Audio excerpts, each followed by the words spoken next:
Hamiləlik zamanı cinsi həyat.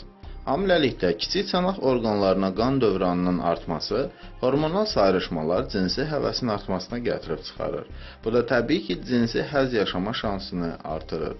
Ancaq hamiləlik dövrü cinsi həyat cütlüyü döl xəsarət alar deyə qorxutsa da, unutmamaq lazım ki, dölyanın maye kisəsi amortizator rolunu oynayaraq pozadan asılı olmayaraq dölü travmatizasiyadan qoruyur.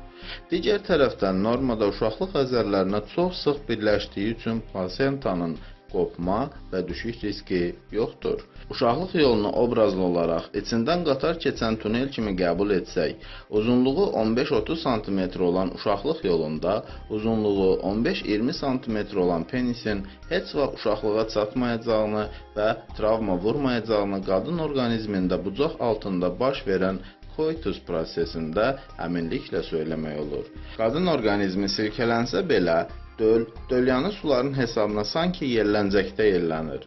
Cinsi həzz zamanı ifraz olunan endorfinlər ana və dölün eyni qan dövranı olduğuna görə dölə də keçir və ananın yaşadıqlarını döl də hiss edir. O cümlədən orqazm zamanı doğuş yığılmalarına bənzəyən uşaqlığın yüngül yığılmaları da yaşanır. Yəni, doğulacaq körpə sanki doğuşa hazırlanır.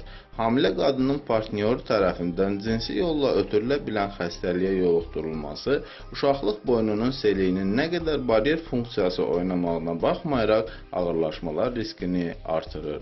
Hazırladı Rauf Kazımov, həkim, uroloq.